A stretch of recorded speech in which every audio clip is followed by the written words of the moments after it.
Today, I want to speak to mothers-in-law, especially mothers to sons. Let me ask you this question gently.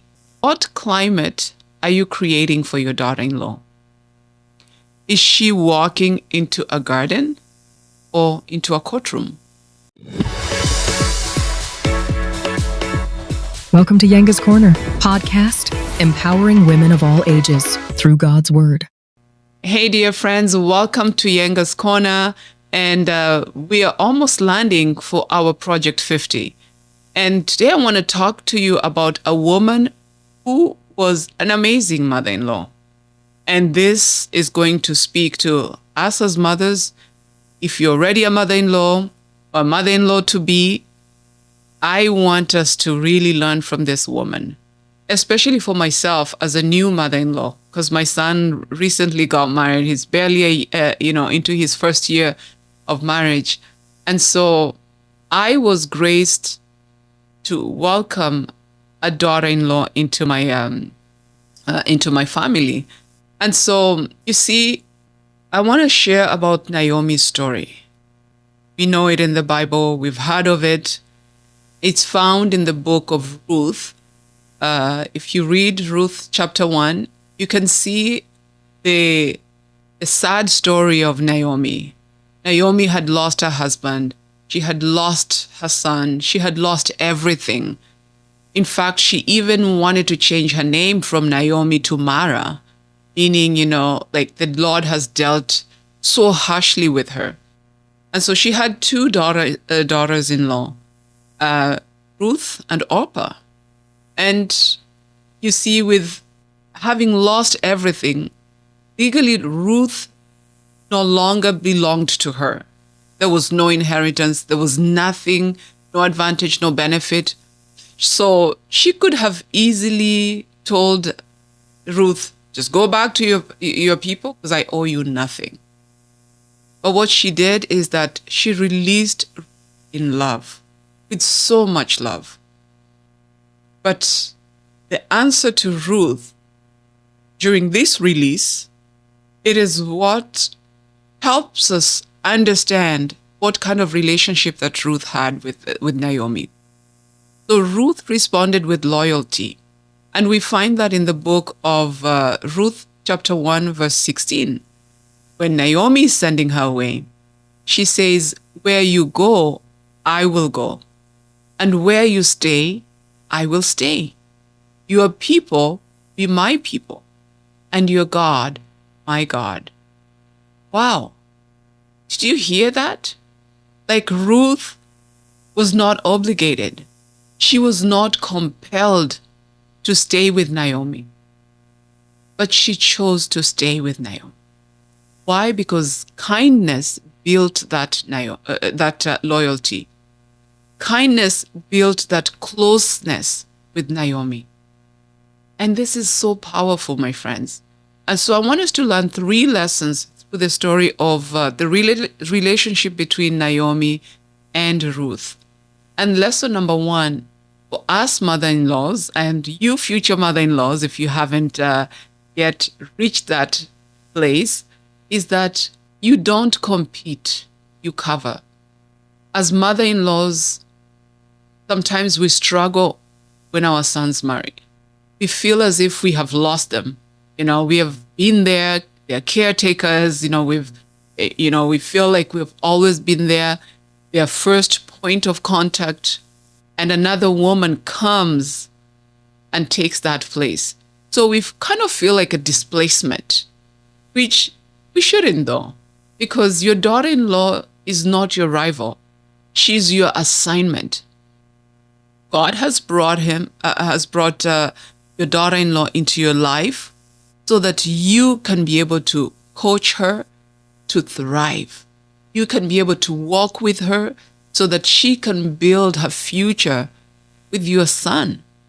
And we see this so beautifully with Naomi and Ruth, because Naomi didn't compete for her son's memory. She didn't say, no, you have to stay with me here. She didn't even ask for it. If anything, she actually released Ruth with so much love. She advised her. She protected her. She said, look, you're young. You have years ahead. I don't want you to waste your life with me, an old bag. Because even if I am to marry, am I going to bear a son and then you have to wait for the son to grow up to marry? He says, no. So she was actually looking for the interests of her daughter-in-law.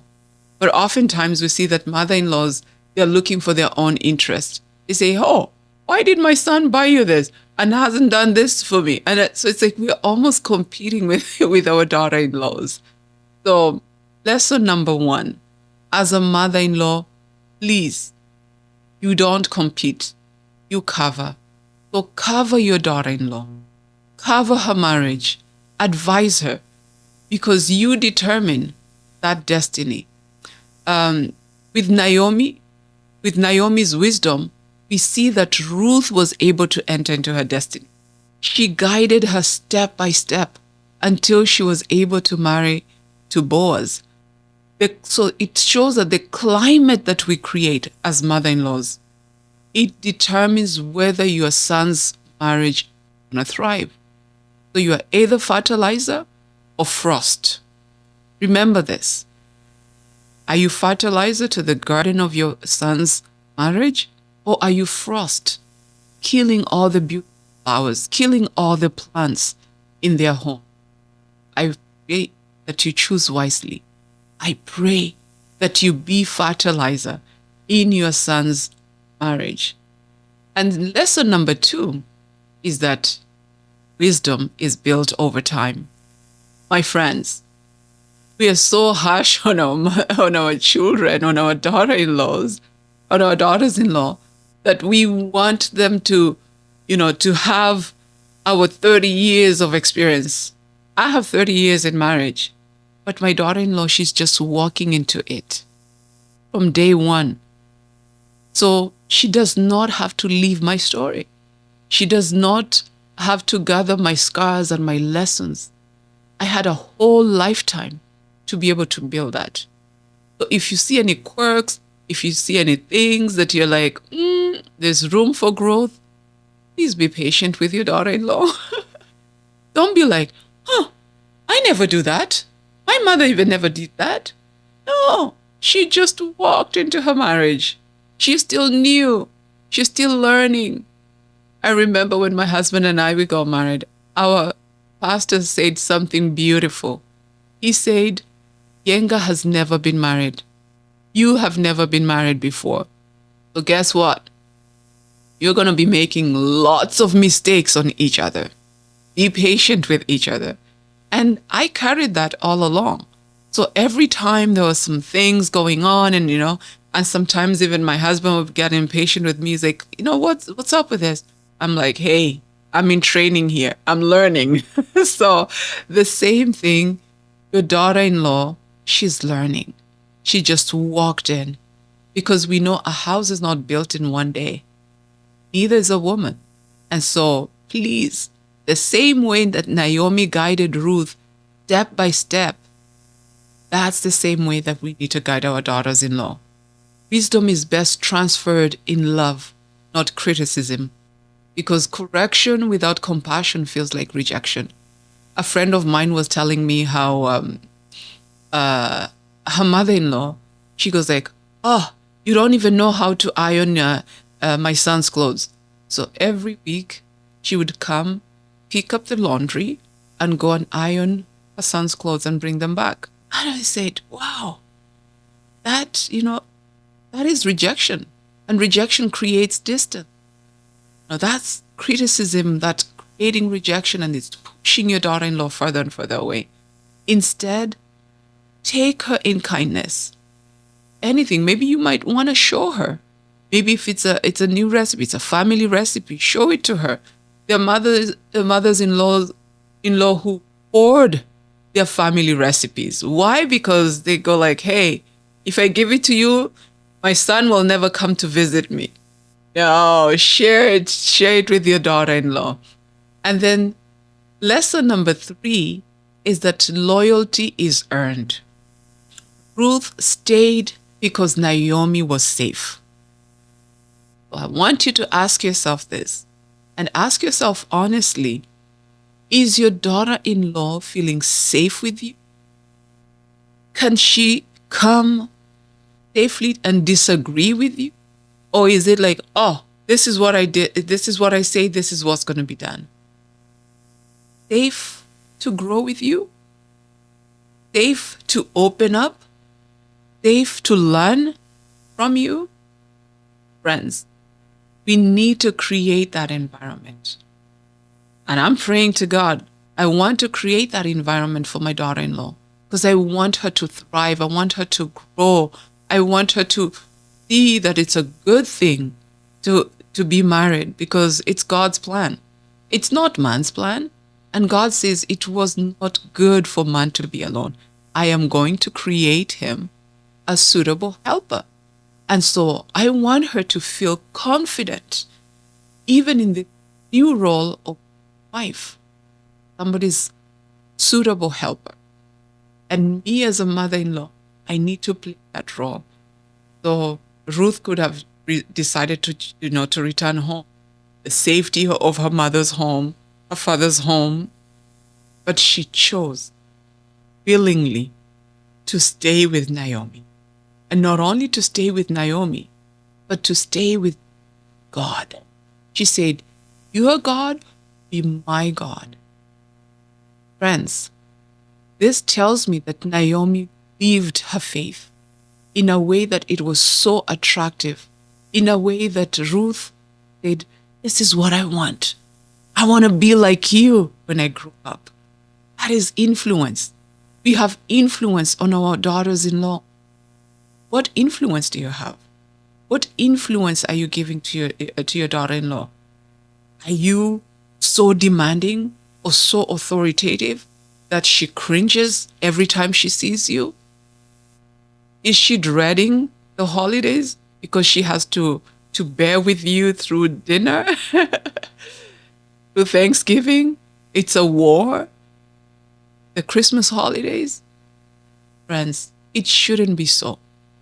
It's your opportunity that God is giving you as an older woman to be able to teach the younger women. That is Paul's admonition in the New Testament. He tells us to teach the younger women as older women. I'm calling myself older or wiser, that we need to teach our younger women, our sisters, how to keep their homes, how to love their husband, how to love their children, how to manage their home. But if you are constantly criticizing, they will just feel so discouraged, like, oh, I never do anything. Nothing satisfies her. And that discouragement, my friend, it's going to be put to your son's marriage. As I leave you, this story spoke to me. So it's for all of us.